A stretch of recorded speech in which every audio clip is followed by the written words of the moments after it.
Вітаю усіх на черговому літературному вебінарі Канадсько-Української мистецької фундації.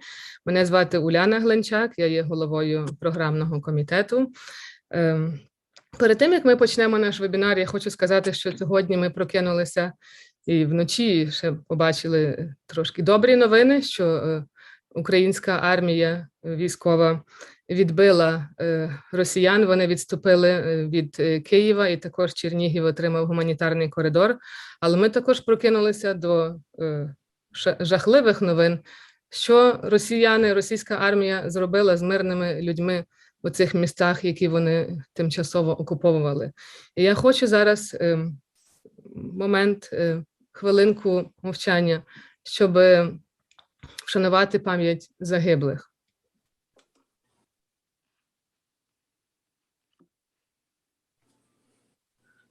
Дуже дякую. Сьогодні ми будемо знайомитися із письменницею українського походження, яка виїхала з України ще в дитинстві, Марією Ревою із Ванкуверу, яка з нами на зв'язку, і також з її сестрою Анною Підгорною, яка є композитором, тому що сестри співпрацюють разом. Одна пише музику, а друга лібрето до опер. Але перед тим, як я надам слово Ользі Хометі, яка більше розкаже про нашу письменницю, я запрошую до слова голову нашої дирекції, пана Клюфаса. Будь ласка. Дуже дякую. Вітаю всіх на цю чергову працю Українсько-канадської мистецької фундації, яка, власне, займається справами культури і цими виступами так званий Contemporary Ukrainian Emigre and Diaspora Literary Online Event. Ми всі під враженням того, що ми чуємо на новинах, і то, що згадала пані Уляна, і тим більше це все нас спонукує, що кожен з нас мусить у своєму полі розуміння і своєму полі можливостей робити все, що можливе, щоб протистояти проти цього насильства в імені нашого народу, в імені нашої нації. І найважливіше це, що ми тут фокусуємося до збереження нашої культури. Ми мали великий привілей в галерії вітати генерального губернатора Канади, яка також під впливом своїх особистих коренів і переконань корінних народів Канади, щойно відстояли офіційну перепросьбу Папи Римського за католицьке надожиття того, що відбулося на теренах Канади. А тут генеральний губернатора побачила нашу виставку Artists Stand with Ukraine. Це спілки образотворчих митців Канади, які робили чудову виставку в нашій фундації. То дякую всім вам сьогодні присутнім і організаторам, що кожен свій спосіб обстоює справу нашого українства, а саме культури. Властиво, без культури нема нічого. До успіху і слава Україні!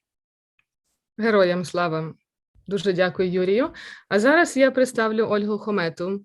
Olga Khometa is a Ph.D. candidate in the Department of Slavic Literatures and Languages at the University of Toronto, where she has been teaching language and literature courses for the past 5 years. Olga's research focuses on 20th century Ukrainian and Russian poetry. She is currently working on her dissertation entitled Late Modernism in the USSR, Ukrainian and Russian Literatures in the 1928-38. Olga gave her most recent public talk on Pavlo Tychina's party leads on invitation by Shevchenko Scientific Society and Tasha in Canada. Olga earned both her master's and bachelor degree with a major Ukrainian language and literature at the National University of Kyiv-Mohyla Academy. She also completed the summer school in Ukrainian studies in the Harvard Ukrainian Summer Institute. Olga is an active member of the international academic community in Ukrainian studies. She regularly participates in major international conferences in Slavic studies in Canada and abroad.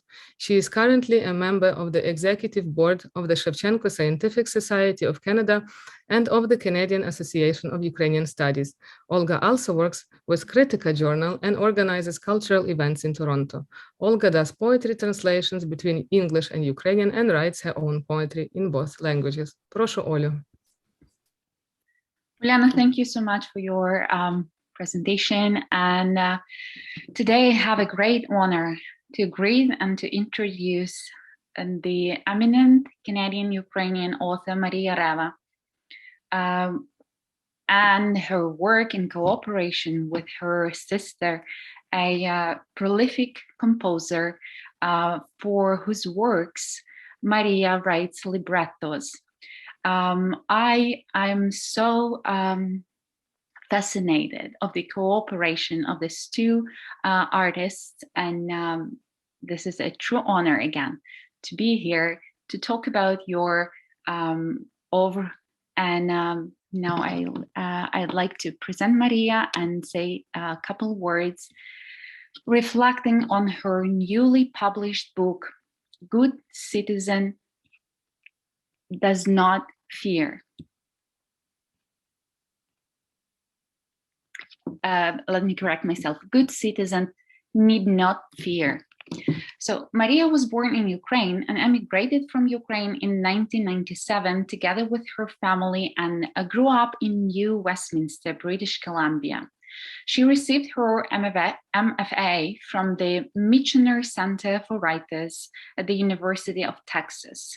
Maria Reva writes fiction and opera libretti. She's the author of Good Citizens Need Not Fear, published at the NOP Canada New Face of Fiction in 2020, set in the apartment block in Ukraine. Maria's writing has appeared in The Atlantic, Max Sweeney's, The Wall Street Journal, Granta, The Best American Short Stories, and elsewhere. She won a National Magazine Award in 2019 and was a finalist for the Writers' Trust of Canada 2020 Fiction Prize. Her current musical collaborations include an opera with composer Anna Pidgorna, developed by Music 3 Femme in Montreal, as well as a song cycle with Shelley Marwood. Past collaborations include an opera libretto for Irato Assemble, text for Vancouver International Song Institute's Art Song Lab, and a script for City Opera Vancouver. Now I'll give a few more details about Fermata Opera. It is a collaborative duo comprised of composer Anna Pidgorna and librettist Maria Reva. Maria Reva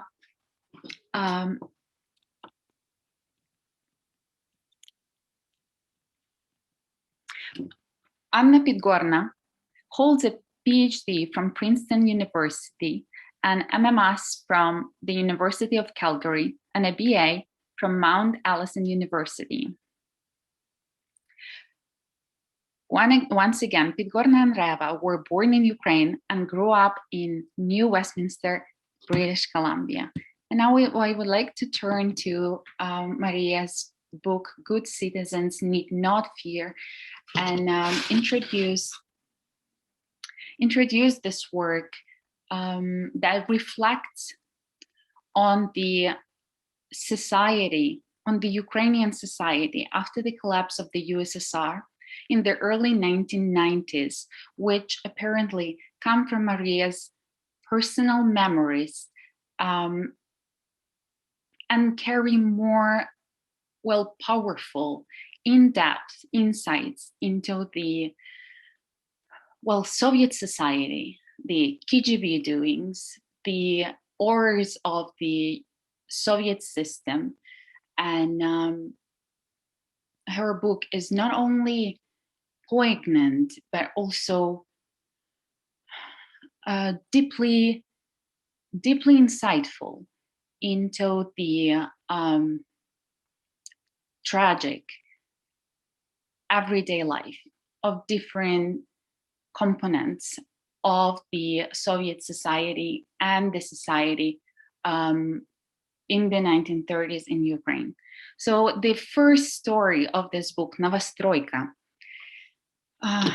is ironic and poignant capture of emblematic symbols of Soviet society, such as cracking sunflower seeds at the residential block entrance, old ladies' vigilant surveillance sitting at the entrance of those very, very similar, actually identical residential blocks.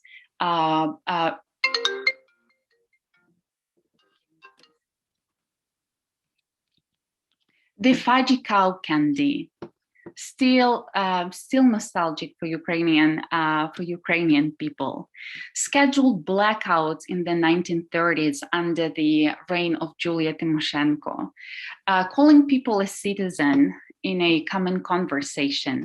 Then Cheburashka as a symbol of the Soviet era, still one of the beloved characters of the post-Soviet, early post-Soviet generation. Then the most absurdist is the superintendent in this story. It's an absurdist Kafkian character who declares that the building does not exist, having a person in front of her who lives in that building. With the current Russia's war in Ukraine, we've learned that such attitude of this superintendent is a characteristic portrait of the Russian society. It's the insight in how people can undermine, dismiss the first-hand source of the truth in front of them. The absurdist is also the coffin with a dead body of a neighbor that doesn't fit in the staircase, nor the elevator, stuck in Daniel's room because these buildings were, so humiliating by having such a small room for people living in it.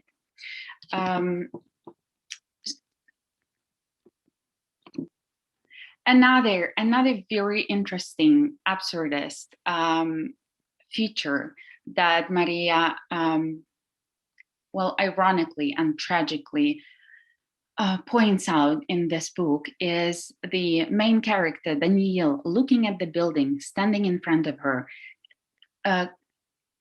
wondering, challenging his own vision, his own understanding of this building standing in front of him, asking himself if he's hallucinating, and summing up his being so confused with superintendent claiming that this building does not exist, with accepting it partially, saying let the mind has its fancy. So in this reality, the very personal experience is in a way existing between the state of hallucinating and not trusting your own seeing the truth, the reality. Now, the building that was the building that is actually the character in this collection of stories was the clone of the other building blocks on the street. Now, this building reappears in Maria's current reflections on the war. She writes a couple days ago about how these clone buildings from the 1990s Novostroyka appear now in the Russia's war in Ukraine. When one of those buildings are bombed and burned, it is always a fear for Maria that this building is one of her aunt and of her relatives back at home. One building, one of those Novostroyka buildings, mean all others in this war.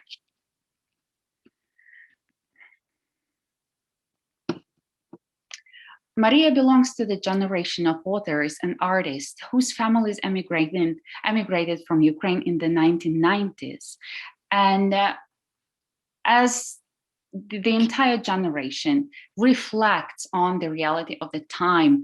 And I would like now to share some pictures of Zoya Cherkeskin-Nadi, whose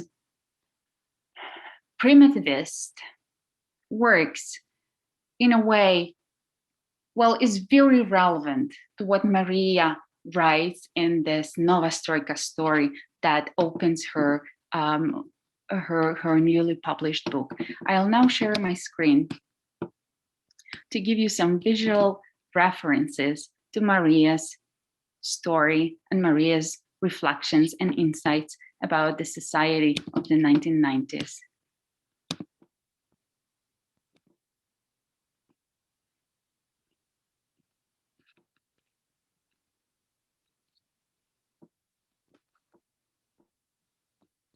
Those pictures,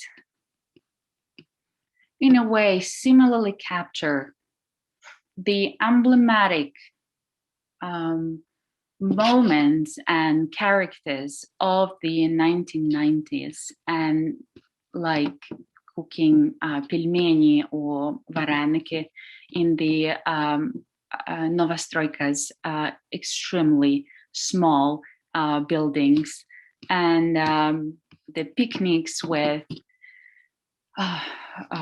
canned tomatoes and just taking the pans from some food to this picnic beside the industrial area around Kiev and other Ukrainian post-Soviet cities.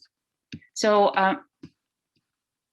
that's the way, by capturing those nuanced details of daily routine, daily life, is in a way similarly present in the generation of artists and authors who reflect, who shared the emigration experience from Ukraine in the 90s, and now reflecting on this reality in their, in a way, nostalgic yet ironic and works. The other stories that Maria, I stop sharing here.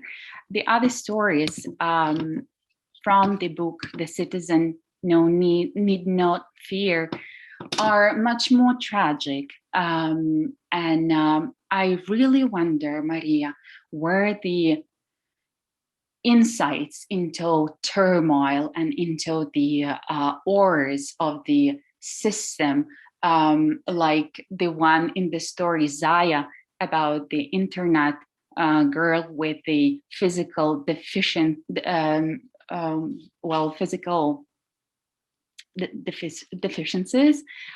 where it comes from, where the insight into the life of children in those kinds of internet, how do you know about them?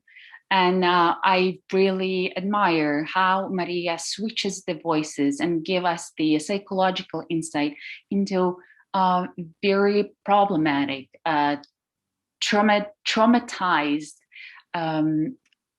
heroes, characters of the Soviet era, like the KGB agent in the story, the third story of your book, where that insight come from again, since it is so powerfully revealing the psychology of these characters and the reality of the very problematic Soviet system. Finally, at this point, I would like to let Maria speak and read her works, and I stop here. Thank you. Thank you very much, Olga. I just want to say that I appreciate that you are with us today. I know that your parents are in Odessa, which was bombed last night. And I really appreciate that you are, what you're doing for this project. Go ahead, Maria. We are impatiently waiting to listen to your reading. Hello, everyone. Hi, and thank you, Olga, for your words. And I echo what Uliana said. Thank you for being with us today on an especially difficult day. So I will read an excerpt from my book, Good Citizens Need Not Fear. The cover, this is what it looks like. and this is the UK cover. Just a few words about the book. It was inspired by the building I grew up in Ukraine, and yeah, we left in 1997. I was 7 years old, and Anna was 12 years old. And when we were in Canada, so about 5, 6, 7 years ago, I was having this kind of random lunchtime conversation with my parents about the building we used to live in Ukraine. And he was saying that that building's first winter, it was a new building. Its first winter, the heating didn't turn on. So he went to the municipal hall. He gave them the address. He asked them, can you turn on the heating? You seem to have forgotten. They checked for the address and they couldn't find it in their registry. And they told him, well, if there's no such address, there's no such building. And that was that. And he had to go on this bureaucratic goose chase to other municipal authorities, trying to prove that our building existed. It turned out that it was not on the city plans because it was made of leftover construction materials. That was part of the explanation. But when I heard that story from him, from my parents, I knew that I had to write about this building. So that was the first story, Novostroyka, and then the other stories came sort of organically through that. Some of them based on family, others through research. This was, I see a question in the chat. This was in Bravary, this building. And let's see. Olga, you asked about the Zaya story. So there's a story in this book. It takes place in an orphanage for children with disabilities, or children who are deemed disabled, called an internat. And that story, it's probably one of the darkest stories in the book. It was inspired by a human rights report I read a while ago about the state of the orphanages after the Soviet Union collapsed. And a lot of that funding, whatever funding there was, it got pulled. So there was this report, and it mentioned specifically a little girl. She was born with a cleft palate.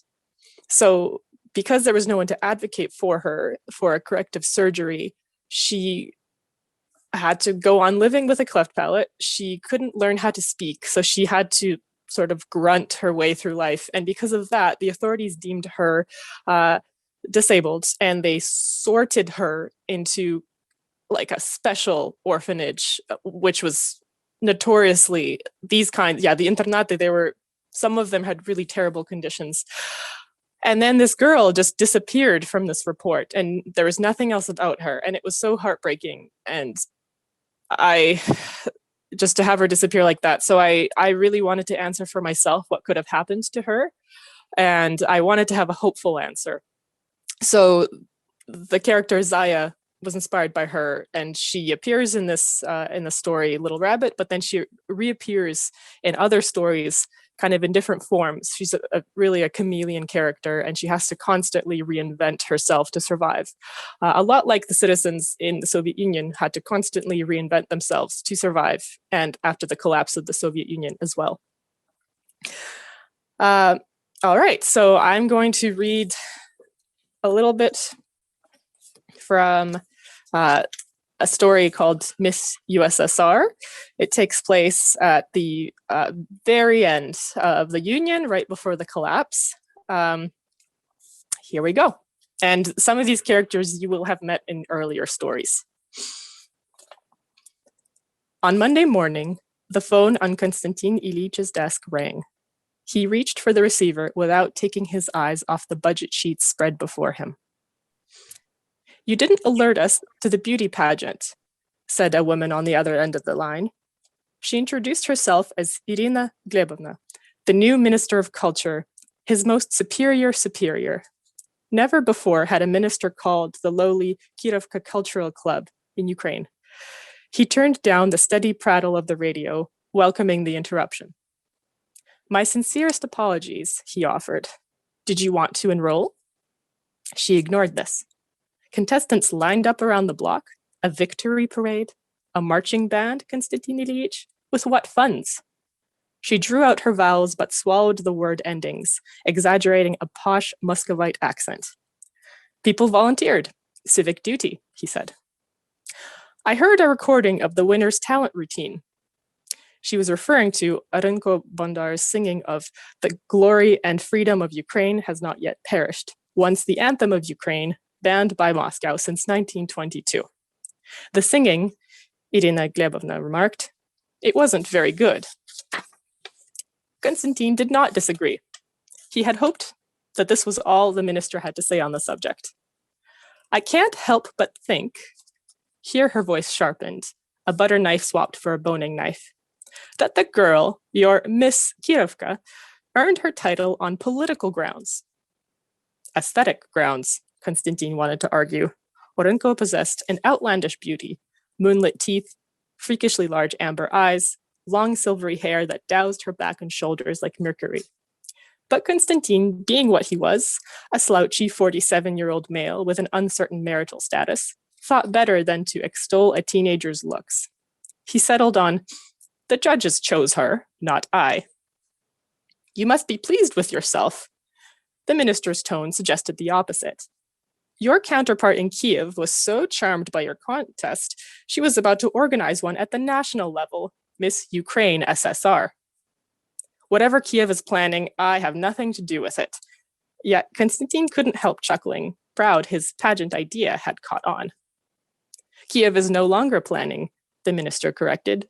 But next thing we know, it'll be Miss Estonia SSR, Miss Latvia SSR, Miss Georgia SSR, Miss Chechen-Ingusha ASSR. Konstantin knew that each of the countries she listed had been the site of recent mass demonstrations calling for independence. And so, you can't stop them all. He regretted the words as soon as they tumbled from his mouth, knowing he'd gone too far. After an awful pause, the minister's words were soft, measured. You'll make an announcement revoking the girl's title. Konstantin waited, hoping the minister would break into laughter. This was the sort of thing the preceding minister of culture was rumored to have done. Pretend to bestow punishment, then tease his victim for being so easily duped. I understand it's a difficult time. The minister's speech had regained its false drawl. When was it your wife left you? 3 months ago?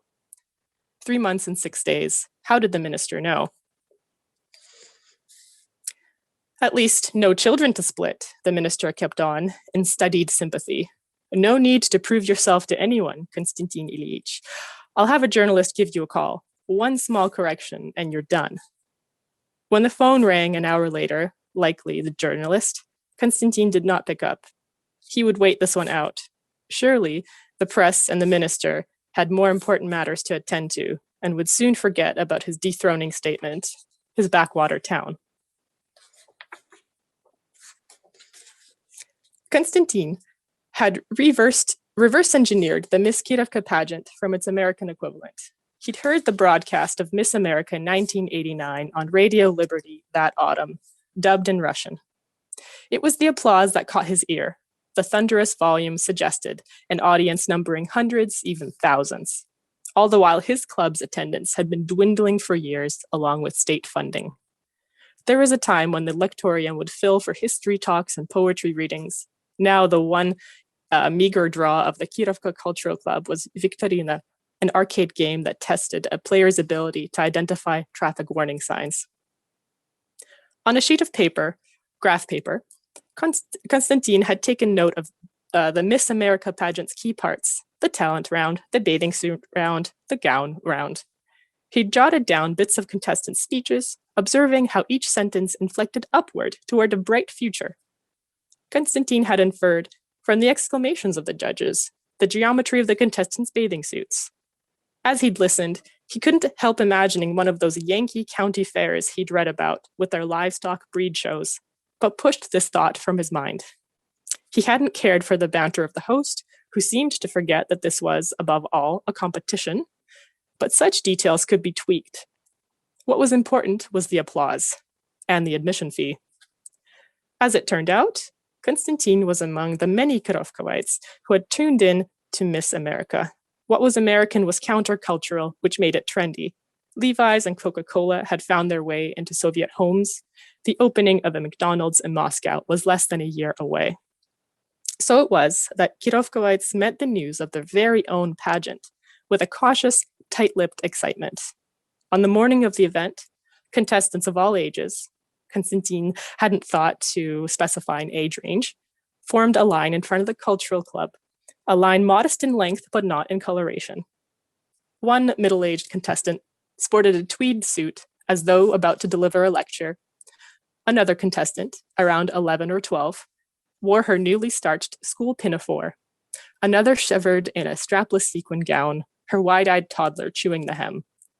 And of course, there was Orenko Bondar, who opted for full folk, embroidered blouse, sheepskin vest, poppy red skirt and boots, a headdress of wheat stalks that stuck out like sunbeams. The contestants shot embarrassed looks at one another to determine which of them had misinterpreted the dress code.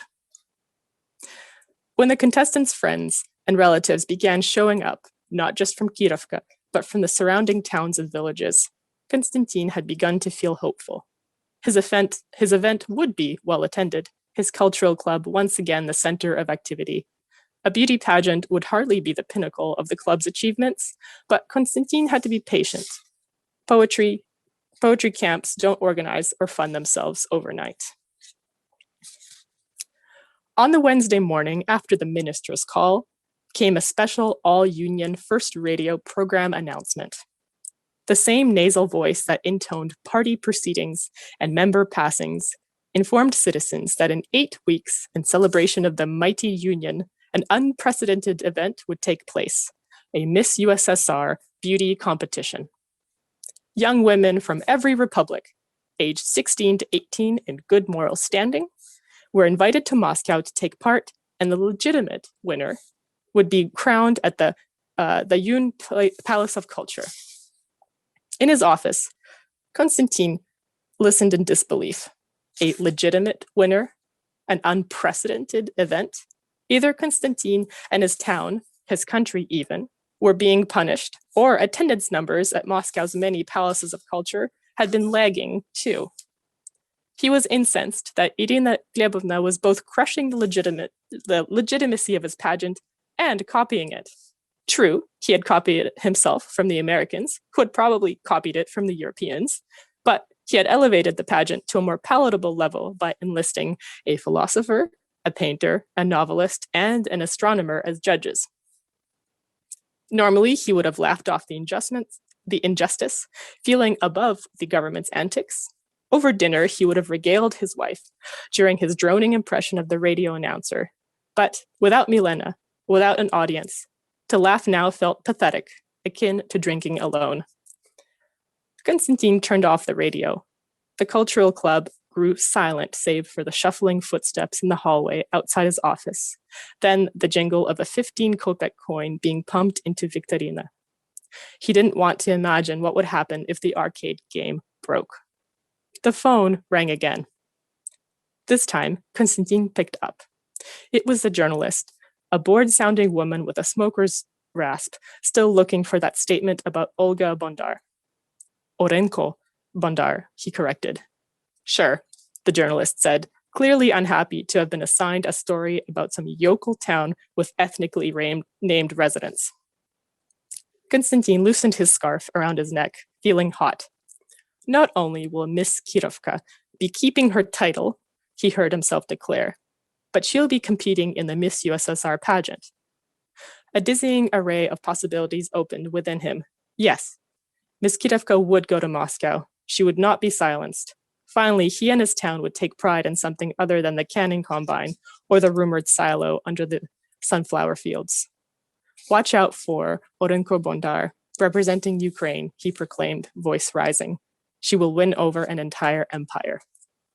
So that's the end of that excerpt. The story continues on from there. Thank you very much for listening. Thank you.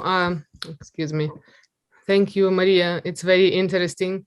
Are you going to continue now, or are we going to give the microphone to Anna? Let's give the microphone to Anna. She has many very interesting works to share as well. Okay, so thank you. She'll be the host now, and she'll be sharing with us your wonderful creation which you created together. Thank you very much. So my name is Anna Pidgorna. I'm a composer. Maria and I live together and work together quite a bit. And over the last couple of years, we've been working on 2 operas together. One of them, Our Trudy, was commissioned by a festival in a small town smack in the middle of Kansas. We got to travel there a few times to interview people, and it was quite a surreal cultural experience. To imagine that we are 2 girls who were born in the Soviet Union, and now we're in the middle of what used to be an enemy state, writing an opera about local residents. It was really fascinating. That opera was premiered in the summer of 2021, before we were all still vaccinated in Canada. So unfortunately, Maria and I could not go to the premiere and had to observe it over Zoom. We've also been working on another opera that's being developed as part of a prize run by a Montreal-based organization, Musique Trois Femmes, and Messena Musica. It's a prize for women identifying composer-librettist teams in Canada to develop new operatic works. This opera is called Plaything, and it explores the story of a hacker who leaked government secrets and is now hiding out in an embassy in an unknown country, unable to leave. Basically, if she steps foot outside, she'll be arrested for treason. So she's been hiding there for, God knows how many years. And she sees her popularity in the media waning, and she's quite desperate for attention because she gave up her freedom in order to do this heroic act of revealing government secrets. And just as she kind of starts to lose faith, she gets a little visitor. But first, before I talk about the visitor, I will play you a little excerpt of the first scene where our hacker, Isla, sings about her situation. So, sorry, I have to share my screen. I would like to, while you check in the sound, I would like to call Ola, who would like to say a couple words about you and your cooperation with Maria. Прошу, Оля. Of course. So Anna Pidgorna's work has been commissioned, performed, and recorded by soloists and ensembles in Canada, USA, Uruguay, Ireland, France, Germany, Austria, Italy, Greece, Poland, Ukraine, and South Korea. This is so impressive. Her commissioners include Sound Streams, Gryphon, Trio, and Thin Edge New Music Collective. As a duo, Pidgorna and Reva were commissioned to create an opera for Ad Astra Music Festival in Russell, Kansas, and are currently at work on another opera as part of Messena Musica Prix, 3 Femmes, Montreal. Pidgorna holds a Ph.D. from Princeton University, an MMS from the University of Calgary, and a BA from Mount Allison University. That's the summary of Anna's career so far, and I look forward to hear more of the music Anna created in cooperation with Maria. Thank you, Ola, and I understand that we have sound now.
gonna pause it here and just say a few more words.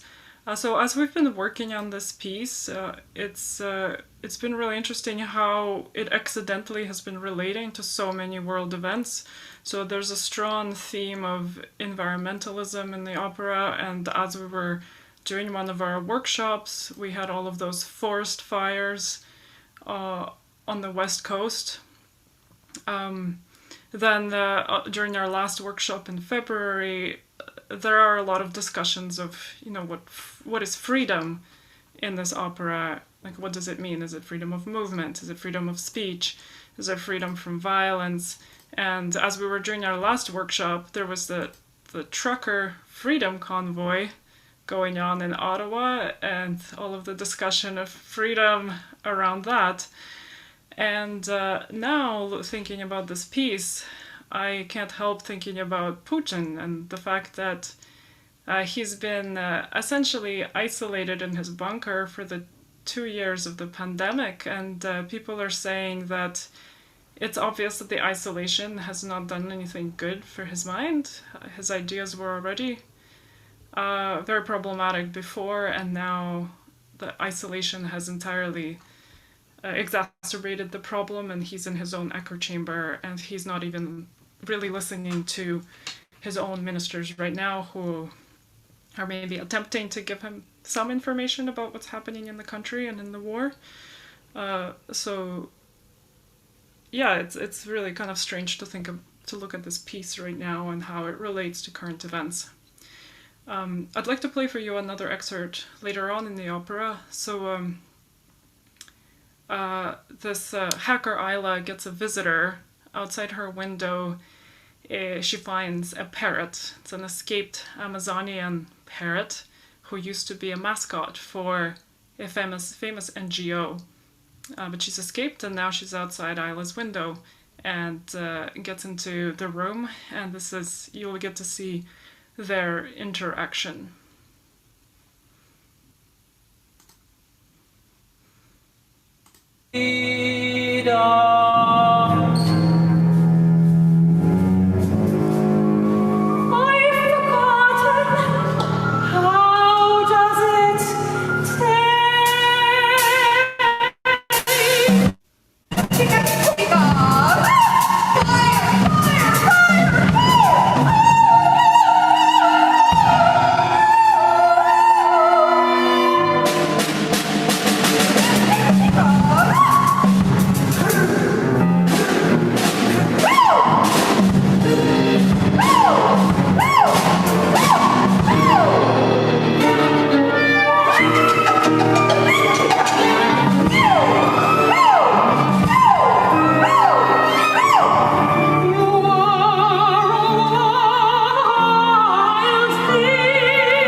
That here. So what happens in the opera later is that Isla realizes potential of this parrot to become her own mascot and a kind of loudspeaker to get her back into the news cycle. So that's all I'd like to show you today. Thank you so much for inviting me to be a part of this presentation. Thank you very much to Anna and Maria for sharing your wonderful work with us. I would like to ask now our audience to go ahead with the questions. And I see that Oksana in the audience wrote a question. What is the name of your sexiest hacker, and are the dates 11th and 16th significant? Sorry, the name of our hacker. Isla Frank. Yes, her name is Isla Frank. The date 11th and 16th. No, I don't think they are. Was that what was on the calendar? Mm-hmm. I think we originally had the calendar at October 10th because that was the premiere of those few scenes of the opera, and then as the opera continues, she flips through the pages and rips them off because each scene is a separate day. Mm-hmm. Interesting. Also, I understand that Olga has a question for Maria, but before I let Ola ask a question, I also would like to mention that Maria's book is nominated for this year for the Kobzar Book Awards with Shevchenko Foundation, and this is a great news, and we wish you all the best with nomination. I think the event is happening in May in Toronto, right? It's happening April 28th, and it's an online event. Yeah, online event, so anyone can tune in. Okay, great. Okay, good luck with that. Ola, proszę. Thank you so much, Maria, for sharing your stories. It's an extraordinary and luxurious experience to hear you reading your writing yourself. And Anna, it was absolutely it was a revelatory experience to see your production. And I'd like to start with a question to you. What is the tradition, musical tradition, that you see yourself to be a successor of? Listening to your music, I thought of Shostakovich's music, revolutionary, disturbing at times, very emotional, not something classical at all. Please tell us more about how you feel suiting the modern trends, the contemporary trends of music, and where it comes from in terms of music history. Wow, that's a very big question, Olga. I'll do my best to answer. So I think the moment that we live in today, I would describe it best as a kind of eclecticism in contemporary music. So there isn't necessarily a kind of a clear line from composer or school to school anymore. The field has really broken open, and there's a kind of freedom to reach into any time period and any genre, any part of the world almost, to build your own voice. And I definitely see myself as a very eclectic composer. A lot of my practice is actually based on Ukrainian folk music. It's not so evident directly in this opera, but in a lot of my other works, I draw quite heavily on Ukrainian folklore, and I also sing in Ukrainian in a kind of fusion of folk and classical style. But yes, in this particular work, I think I, without kind of unintentionally, drew on a lot of different things. There's probably some Shostakovich in there because I love his music. There's probably some Stravinsky. There's also influences from spectralist composers like Kaya Sarajevo. There's some maybe more popular music. There's more classical bits. There's minimalism. Basically, I'm like a magpie, just collecting and putting it all together. Thank you so much. This is very insightful. And Maria, I've noticed that Novostroika repeatedly mentions the address of the building that starts with the year of Holodomor, 1933. Is there any symbolism and a historical reference in the number of this building that does not exist according to official documentation? Yes. There's certainly a significance to the number 1933. It's the worst year of the Holodomor, the famine in Ukraine. I believe it started in 1932, but 33 was one of the darkest periods of it. And it was an artificial famine orchestrated by Stalin to suppress the Ukrainian people, essentially. And that was an event that was not officially recognized. So there is that parallel between that and this building. It's very palpable. And thank you for making this, very symbolic reference about not existing, claiming the truth not to exist. Thank you, Maria, Anna, and Olga. And I'm just checking the audience if there are any questions. And I would like to ask Maria a question. What was the most memorable or surprised feedback from the readers, what you got on the Good Citizens Need Not Fear? Yes, I think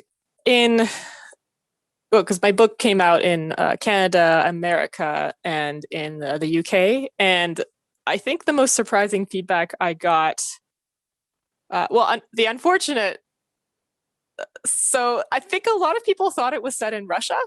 And in some of the reader, reviews on Goodreads and Amazon and library reviews, a lot of people mistakenly said, oh, this book is set in Russia.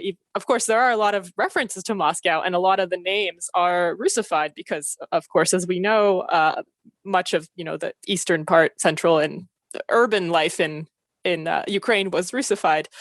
So that was something that I found striking. The other thing was that this book has a very specific type of dark humor. And I think it's very Soviet, and it is particular to our family as well. And I don't know if you agree, but we do have a certain way of, dealing with uncontrollable circumstances by through humor. And I think that is what people used to do. If you can laugh about something you can't control, you take away its power in a sense. You try to rise above it. And it's a therapeutic sort of method as well. But that kind of dark humor, I think, was difficult for some Western audiences. They weren't sure if they were supposed to laugh or cry at certain points. And I actually got this a letter from a reader saying that the jacket copy, so like the description of the book, as you see here, and in here, it's saying that the book is supposed to be humorous. This reader thought it was all wrong.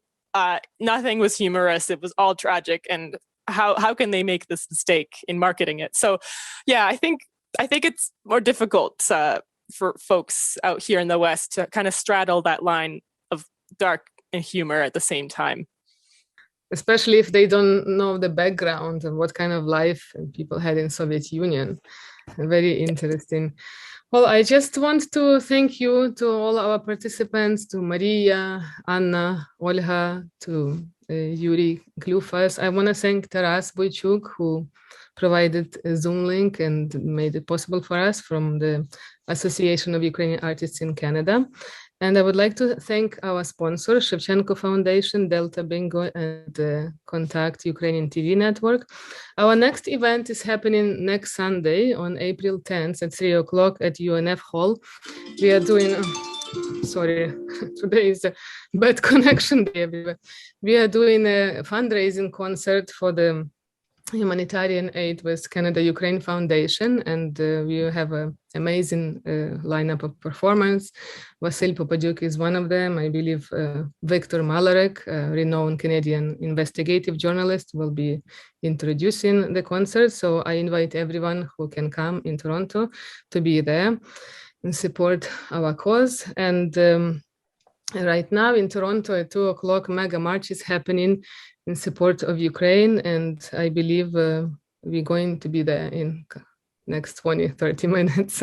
Thank you very much for everyone who could join us. This event is recorded and it will be available later on our YouTube channel, and I hope more people can see and share. And Maria, we will meet you again, hopefully with your next edition, with your new book. And I'm looking forward to read your new work as well. Thank you. Thank you. And Anna, I'm so looking forward for this opera of ours to be done. Me too. I'd like to take this opportunity to give a little plug. We have a rally in Vancouver today at 1 p.m. if there's any Vancouverites watching, and I'm going to be singing there, so please join us. Wonderful. Слава Україні. Героям слава. Героям слава. Героям слава.